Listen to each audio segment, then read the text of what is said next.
Hello दोस्तों, स्वागत है आपका लूसेंट महामैराथन भौतिक विज्ञान के क्लास में। तो दोस्तों, आज हम जिस टॉपिक पर बात करने वाले हैं वो भौतिक विज्ञान के टॉपिक पर हम बात करने वाले हैं। तो दोस्तों, मैं थोड़ा सा भौतिक विज्ञान के बारे में एक्सप्लेन कर देता हूँ, यानी भौतिक के बारे में बता देता हूँ कि भौतिक विज्ञान है क्या।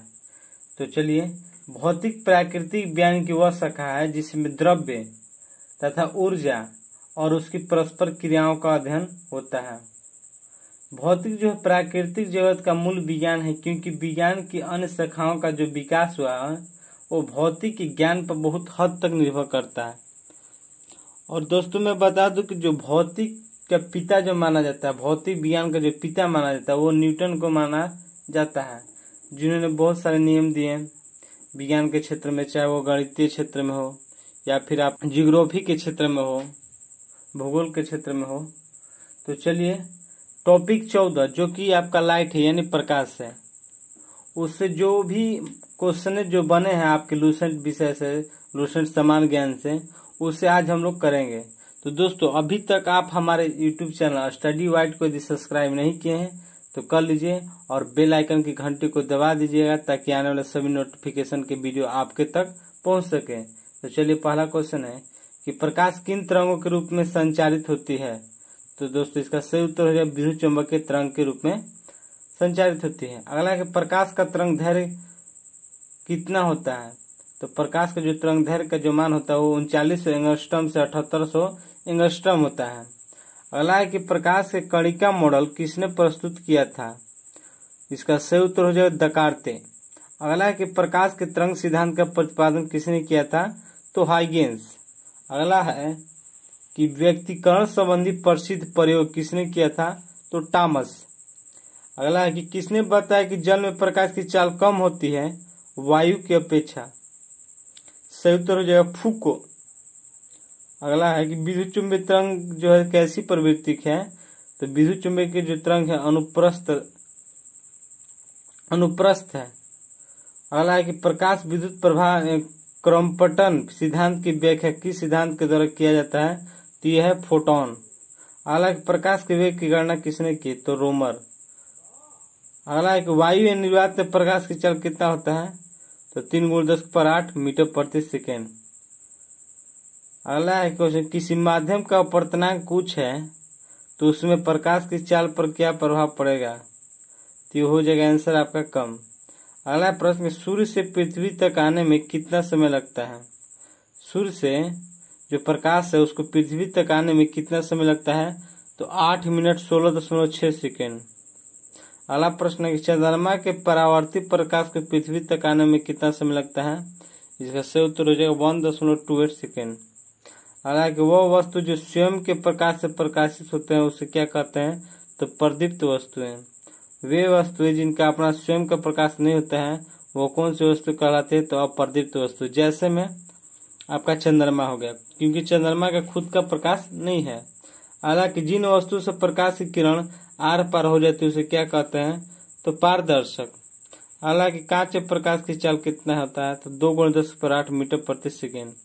अगला कि तारपीन के जो तेल में प्रकाश की चाल कितना होता है। तो 2.04 × 10⁸ मीटर प्रति सेकेंड। हालांकि जल में प्रकाश की चाल कितना होता है। तो 2.25 × 10⁸ मीटर प्रति सेकेंड। अगला प्रश्न है, जिन वस्तु से होकर प्रकाश की किरण बाहर नहीं निकल सकती है उसे क्या कहते हैं। तो उसे अपारदर्शक कहते हैं। अगला प्रश्न है कि प्रकाश की किरण किसी कण से टकरा कर बिखरना क्या कहलाता है। तो प्रकाश का प्रकीर्णन। दोस्तों, प्रकाश किरण किसी कण से जब टकरा कर बिखरता है तो वो होता है प्रकाश का प्रकीर्णन के कारण। हालांकि आकाश का जो रंग नीला है किसके कारण होता है। तो प्रकीर्णन के कारण। अगला प्रश्न है कि परावर्तन के कितने नियम हैं। तो 2। अगला है कि समतल दर्पण में जो बना प्रतिबिंब होता है वो कैसा होता है। तो समतल दर्पण में बना प्रतिबिंब होता है काल्पनिक वस्तु के बराबर और उल्टा। अगला कि यदि कोई वस्तु दर्पण की ओर यू चाल से चलता है तो दर्पण में जो प्रतिबिंब होता है वो कितना चाल से आता दिखेगा। तो 2v चाल से। अगला है कि रॉक साल्ट में प्रकाश की चाल कितना होता है। इसका सही उत्तर हो जाएगा 1.96 × 10⁸। अगला प्रश्न कि नॉयलन में प्रकाश की चाल कितना होता है। तो ये हो जाएगा आपको 1.96 गुणे 10 के पावर 8। हालांकि आपतित किरण को नियत रखकर दर्पण को थीटा कोण से घुमा दिया जाए तो परावर्तित किरण कितने डिग्री से घूमेगा, इसका सही उत्तर हो जाएगा 2 थीटा से। हालांकि समतल दर्पण में वस्तु का पूर्ण प्रतिबिंब देखने के लिए दर्पण की लंबाई क्या होनी चाहिए, तो कम से कम आधी होनी चाहिए। हालांकि 90 डिग्री पर झुके दो समतल दर्पण के बीच कितने प्रतिबिंब बनेंगे, तो इसका सही उत्तर हो जाएगा 3। क्यों? क्योंकि 360 बटा में 90 यदि हम करते हैं तो आता है आपका 4, जो कि एक सम संख्या है, लेकिन सम संख्या लिया नहीं जाता है, ये विषम संख्या को लिया जाता है, तो इसलिए इसका सही उत्तर हो जाएगा 3। और वही पूछ देगा अगला क्वेश्चन कि 40 डिग्री के कोणों पर झुके दो समतल दर्पण के बीच कितने प्रतिबिंब बनेंगे, इसका सही उत्तर हो जाएगा 9, क्योंकि यह एक विषम संख्या है और 360 में 40 यदि भाग देते हैं तो 9 बार में कट जाता है। हालांकि solar cooker, search light, headlight में किस दर्पण का उपयोग होता है, तो अवतल।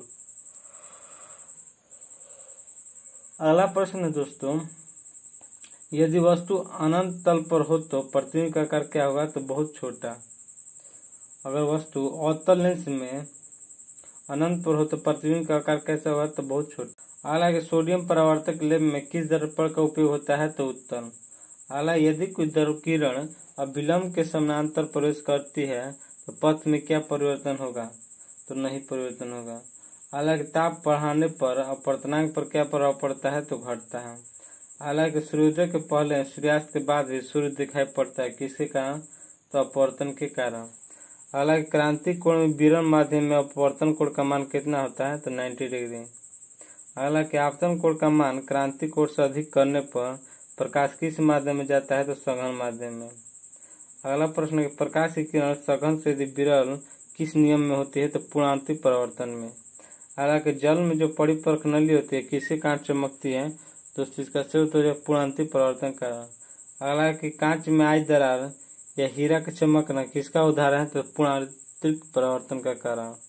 हालांकि शरीर के अंदर लेजर किरण भेजने तथा शरीर के जो आंतरिक भागों का परीक्षण करने में किसका प्रयोग किया जाता है, प्रकाशित तंतु का। अगला प्रश्न है दोस्तों, उत्तल लेंस को कौन लेंस कहा जाता है, तो कॉन्वेक्स लेंस कहा जाता है। और अगला क्वेश्चन की कॉनकेव लेंस किसे कहा जाता है, तो अवतल को। हालांकि लेंस के फोकस दूरी के व्युत्क्रम को क्या कहते हैं, तो लेंस की क्षमता। दोस्तों अगला की डायोप्टर को किस अंग्रेजी वर्णमाला के द्वारा सूचित किया जाता है, तो डी। अगला प्रश्न दोस्तों, उत्तल लेंस की क्षमता की प्रवृत्ति क्या होती है, तो उत्तल लेंस बोलेगा तो इसकी जो क्षमता की प्रवृत्ति होती है वो धनात्मक होती है। हालांकि अवतल लेंस की क्षमता की प्रवृत्ति क्या होती है, तो ऋणात्मक होती है। हालांकि पानी के अंदर हवा का बुलबुला किस लेंस की भांति व्यवहार करता है, तो अवतल।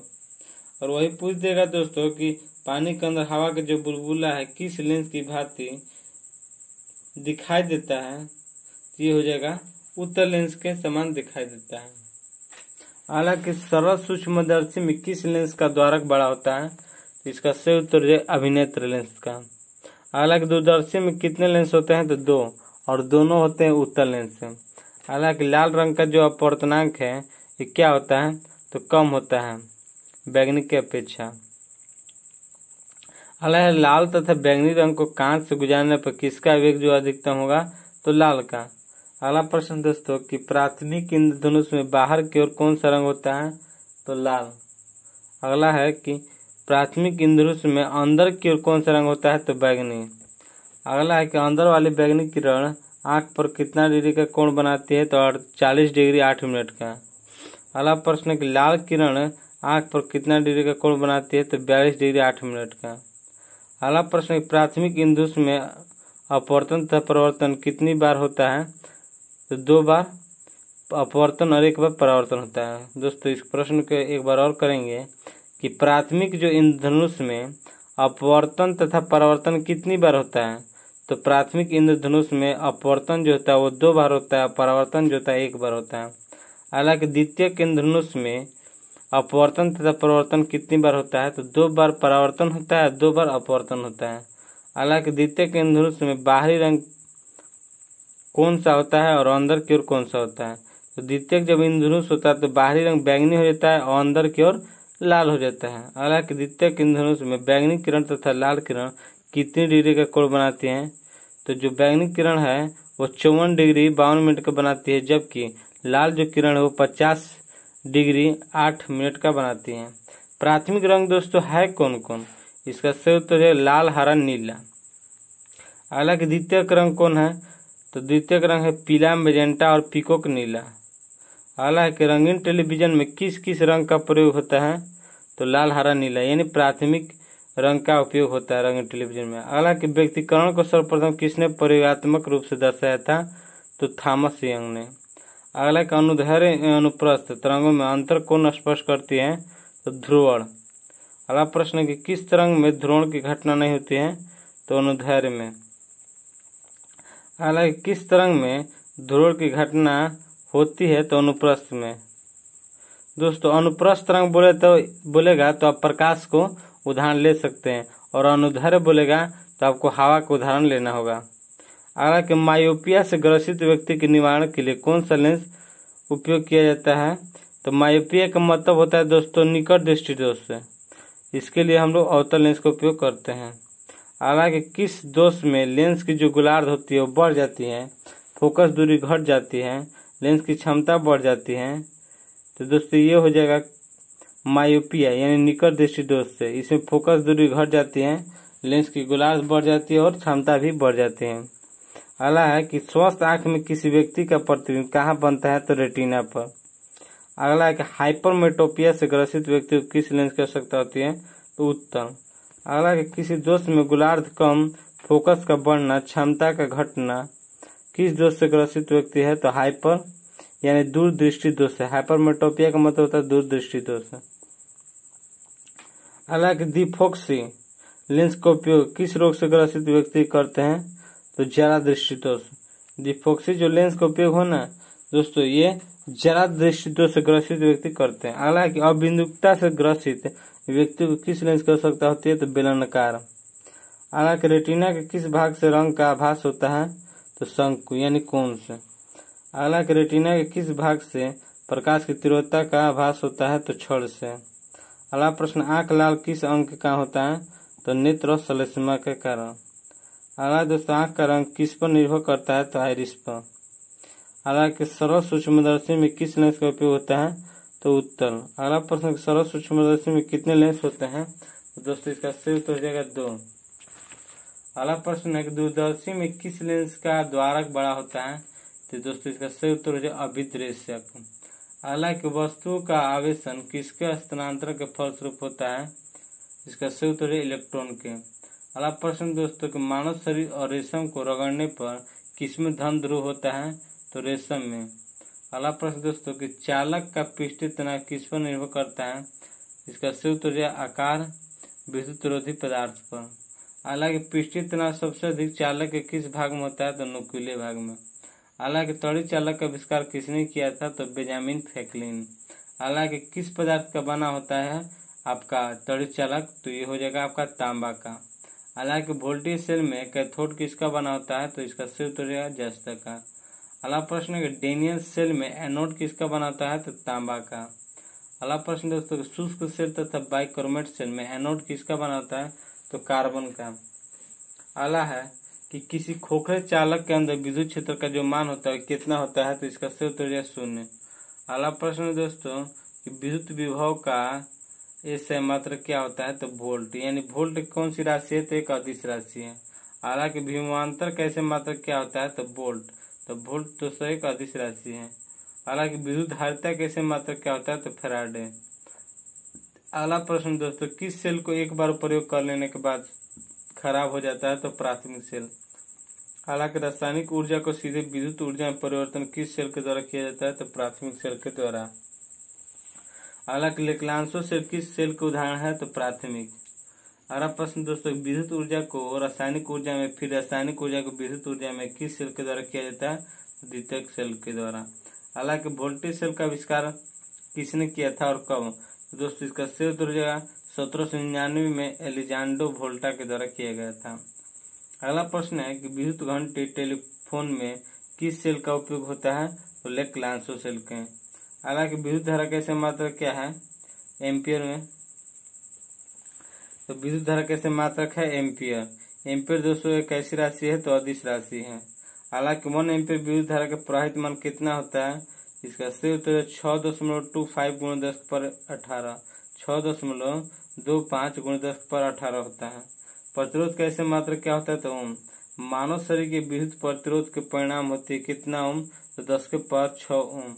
अगला प्रश्न है कि ट्रायोड बल्ब के प्रतिरोध के उदाहरण है, किसका उदाहरण है तो अनोमीय प्रतिरोध के उदाहरण है डायोड बल्ब और ट्रायोड बल्ब। अगला प्रश्न है कि चालकता को किसके द्वारा सूचित किया जाता है, तो बड़ी जी के द्वारा। चालकता को किसके द्वारा सूचित किया जाता है, तो बड़ी जी के द्वारा सूचित किया जाता है। हालांकि चालकता की इकाई क्या होती है, तो ओम इनवर्स यानी ओम मीटर, या फिर आप मोहो कह सकते हैं। अगला है कि पतले तार का प्रतिरोध मोटे के अपेक्षा होता है अधिक। अगला प्रश्न है दोस्तों कि विशिष्ट चालकता कैसे मात्रक क्या होता है, ओम इनवर्स या मीटर इनवर्स। ओम इनवर्स और मीटर इनवर्स दोनों होता है विशिष्ट चालकता कैसे मात्रक। अगला कि ओम मीटर किसको मापता है, तो विद्युत प्रतिरोध को मापता है। अगला प्रश्न दोस्तों कि फ्लोरेंट लैंप में चौक का प्रयोग क्यों करते हैं, तो प्रतिरोध को कम करने के लिए। अगला प्रश्न है विद्युत शक्ति कैसे मात्रक क्या है, इसका सही उत्तर हो जाएगा वाट। अगला प्रश्न दोस्तों विद्युत धारा को एम्पियर में मापने के लिए किस यंत्र का प्रयोग करते हैं, तो एमीटर का। अगला प्रश्न है कि एमीटर को किस क्रम में जोड़ा जाता है, तो श्रेणी क्रम में। अगला प्रश्न है कि एक आदर्श एमीटर का प्रतिरोध कितना होता है, तो 0। अगले प्रश्न में देखते हैं दोस्तों कि प्रतिरोध के किन्हीं दो बिंदुओं के बीच विभवांतर मापने के लिए किसका प्रयोग करते हैं, तो वोल्टमीटर। परिपथ के किन्हीं दो बिंदुओं के बीच विभवांतर मापने के लिए किसका प्रयोग करते हैं, तो वोल्टमीटर। हालांकि एक आदर्श वोल्टमीटर का प्रतिरोध कितना होता है, तो अनंत होता है। हालांकि वोल्टमीटर को किस क्रम में जोड़ा जाता है, तो समानांतर क्रम में। अगला प्रश्न है विद्युत फ्यूज किसका बना होता है, तो शीशा और टीन का, जिसमें शीशा का जो प्रतिशत होता है वो 37% होता है और टीन की जो मात्रा होती है वो 63% होती है। हालांकि विद्युत फ्यूज का गलनांक कितना होता है, तो कम होता है। विद्युत फ्यूज को किस क्रम में जोड़ते हैं, तो श्रेणी क्रम में। विद्युत फ्यूज का गलनांक क्या होता है, तो कम होता है और प्रतिरोध इसका उच्च होता है। ये परिपथ में विद्युत धारा की उपस्थिति कौन यंत्र बताता है, तो गैल्वेनोमीटर। गैल्वेनोमीटर से कितना एम्पियर तक की विद्युत धारा को माप सकते हैं, तो 10⁻6 एम्पियर तक की विद्युत धारा को हम माप सकते हैं। हालांकि गैल्वेनोमीटर को श्रेणी क्रम में उच्च प्रतिरोध लगाकर क्या बनाया जा सकता है, तो वोल्टमीटर। अगला प्रश्न है कि किस यंत्र का उपयोग कर गैल्वेनोमीटर को समानांतर क्रम में लगाकर आमीटर बनाया जा सकता है, तो शंट, जिसे हम कहते हैं निम्न प्रतिरोध। हालांकि ट्रांसफार्मर किस सिद्धांत पर कार्य करता है, तो विद्युत चुंबकीय प्रेरण के सिद्धांत पर कार्य करता है। अगला प्रश्न दोस्तों ट्रांसफार्मर का कोड बनाया जाता है किसका, तो नरम लोहे का। अगला प्रश्न है कि जनरेटर या डायनोमो किस सिद्धांत पर कार्य करता है, तो विद्युत चुंबकीय प्रेरण के सिद्धांत पर कार्य करता है। अगला प्रश्न है कि एसी चेंज डीसी यंत्र को क्या कहते हैं, जो यंत्र एसी को डीसी में चेंज कर देता है उसे क्या कहते हैं, तो रेक्टिफायर या कहते हैं दृष्टकारी। अगला प्रश्न है विद्युत धारा के चुंबकीय प्रभाव की खोज किसने किया था, तो ऑस्टेड, जो कि डेनमार्क का रहने वाला था। अगला दोस्तों कि ग्रिड स्टेशनों पर बिजली के मान को बढ़ा दिया जाता है कितना वोल्ट, तो 1,32,000। अगला कि प्राथमिक शक्ति स्टेशन विद्युत धारा का मान कितना होता है, इसका सही उत्तर हो जाएगा 22,000। तो दोस्तों ये रहे आपके लाइट से टॉपिक से प्रश्न और विद्युत धारा तक 16 टॉपिक तक ये प्रश्न हुआ। अगले टॉपिक 17 में हम लोग चलते हैं। तो दोस्तों अभी तक आप हमारे यूट्यूब चैनल स्टडी वाइट को यदि सब्सक्राइब नहीं किए हैं तो कर लीजिए और बेल आइकन की घंटी को जरूर दबा दीजिए ताकि आने वाला सभी नोटिफिकेशन के वीडियो आपको पहले पहुंचे। तो अगला प्रश्न है 17 टॉपिक का कि लोहे के ऑक्साइड का सूत्र क्या होता है, इसका सही उत्तर है Fe3O4। अगला प्रश्न है चुंबक लोहे को अपनी ओर आकर्षित करता है किसके कारण, तो चुंबकत्व के कारण। अगला प्रश्न चुंबकत्व सबसे अधिक कहाँ होता है, तो चुंबकीय सिरों पर यानी ध्रुव पर, पोल पर। अगला प्रश्न चुंबक के दो ध्रुवों को मिलाने वाली रेखा को क्या कहते हैं, चुंबकीय अक्ष कहते हैं। हालांकि समान चुंबकीय ध्रुवों में कैसी प्रतिक्रिया होती है, तो प्रतिकर्षण। अगला प्रश्न किसी चुंबक का तीसरा ध्रुव हो तो तीसरा ध्रुव क्या कहलाएगा, तो परिणामी ध्रुव कहलाता है। हालांकि चुंबक का वह क्षेत्र जहाँ चुंबक के प्रभाव का अनुभव किया जाता है वो केंद्र क्षेत्र कहलाता है, तो चुंबकीय क्षेत्र कहलाता है। अगला दोस्तों चुंबकीय क्षेत्र की तीव्रता कैसी राशि है, तो सदिश राशि है। अगला है दोस्तों प्रश्न, चुंबकीय क्षेत्र का जो मात्रक होता है कितना क्या होता है। चुंबकीय क्षेत्र का जो मात्रक होता है दोस्तों टेस्ला होता है, या फिर वेबर प्रति मीटर स्क्वायर होता है, या फिर न्यूटन प्रति एम्पियर मीटर भी आप कह सकते हैं। एक बार सुन लीजिए, आपके चुंबकीय क्षेत्र का मात्रक टेस्ला भी हो सकता है, या वेबर प्रति मीटर स्क्वायर भी कह सकते हैं, या फिर न्यूटन प्रति एम्पियर मीटर भी कह सकते हैं। हालांकि मुक्त रूप से लटकी चुंबकीय सुई भौगोलिक अक्ष के साथ कितने डिग्री का कोण बनाती है, तो 18 डिग्री। अगला है कि चुंबक बल रेखा कहाँ से निकलती है, तो उत्तरी ध्रुव से निकलती है। अगला है कि प्रति चुंबकीय पदार्थ कौन कौन है, तो तांबा, चांदी, सोना, नमक, हीरा, जल, जस्ता, ये आपके प्रति चुंबकीय पदार्थ हैं। अगला कि एक डोमेन में कितने तक परमाणु होते हैं, तो 10 के पावर 18 से 10 के पावर 21 है। अगला प्रश्न है कि लोहे के क्यूरी ताप का मान कितना होता है, तो 770 डिग्री सेल्सियस। अगला प्रश्न है कि अस्थायी चुंबक बनाने के लिए किसका प्रयोग होता है, तो नरम लोहे का। अस्थायी चुंबक बनाने के लिए किसका प्रयोग होता है, तो नरम लोहे का। अगला प्रश्न है कि अस्थायी चुंबक बनाने के लिए किसका प्रयोग होता है, तो इस्पात का। अगला प्रश्न है कि भौगोलिक यामोत्तर तथा चुंबकीय यामोत्तर के बीच के कोण को क्या कहते हैं, तो दिक्पात कोण कहते हैं। अगला पृथ्वी के ध्रुव पर नमन कोण का मान कितना होता है, तो 290 डिग्री होता है। अगला कि विषुवत रेखा पर इसका कितना नमन कोण का मान कितना होता है, तो 0 डिग्री। ध्रुव पर नमन कोण का जो मान होता है वो 90 डिग्री होता है, वही अगर विषुवत रेखा पर बोल देवे तो हो जाएगा 0 डिग्री। पृथ्वी का चुंबकीय क्षेत्र किस दिशा से किस दिशा की ओर फैला है, तो दक्षिण से उत्तर की ओर फैला है। हालांकि परमाणु में इलेक्ट्रॉन तथा प्रोटॉनों की संख्या क्या होती है, तो समान होती है। हालांकि प्रोटॉन का द्रव्यमान कितना होता है, तो 1.672 × 10⁻27। अगला है कि इसका आवेश कितना होता है प्रोटॉन का, इसका स्रोत हो जाएगा प्लस 1.6 × 10⁻19 है। प्रोटॉन की खोज किसने किया था, इसका स्रोत हो जाएगा गोल्डस्टीन। अगला है कि न्यूट्रॉन का जो होता है आवेश कितना होता है, तो 0 होता है। इसका जो द्रव्यमान होता है कितना होता है, तो 1.675 × 10⁻27। और इसकी खोज किसने की थी, तो चैंडविक। अगला प्रश्न कि इलेक्ट्रॉन द्रव्यमान कितना होता है, इलेक्ट्रॉन का द्रव्यमान कितना होता है, तो 9.108 × 10⁻31। आवेश की बात करें तो इसका होता है -1.6 × 10⁻19। और इसकी खोज की बात करें जे थॉमसन ने इसकी खोज की थी। अगला कि पॉजिट्रॉन का द्रव्यमान कितना होता है, तो जितना इलेक्ट्रॉन का द्रव्यमान होता है उतना ही पॉजिट्रॉन का द्रव्यमान होता है, 9.108 × 10⁻31 है। आवेश की बात करें इसका जो आवेश होता है वो प्रोटॉन के आवेश के बराबर होता है, यानी 1.6 यानी प्लस 1.6 × 10⁻19 है।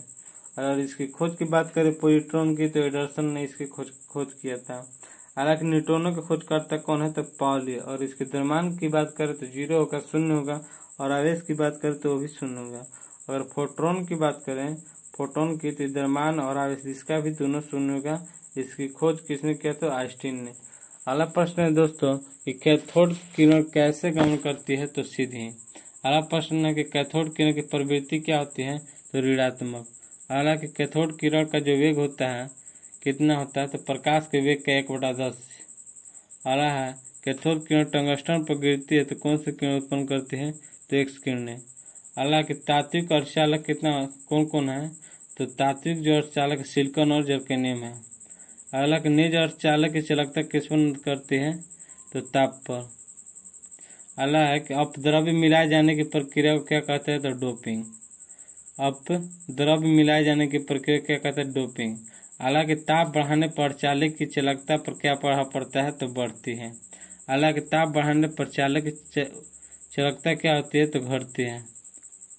ताप यदि बढ़ाते हैं तो अर्धचालक की चालकता बढ़ती है, लेकिन ताप हम बढ़ाते हैं तो चालक की चालकता घटती है। हालांकि डायोड, ट्रांजिस्टर आदि किस संधि के उदाहरण है, तो पीन संधि के। हालांकि डायोड बल्ब के खोजकर्ता कौन है, तो फ्लेमिंग थे, जो कि 1904 में खोज की थी। हालांकि कैथोड के आसपास एकत्रित इलेक्ट्रॉन समूह को क्या कहते हैं, तो अंतराल आवेश।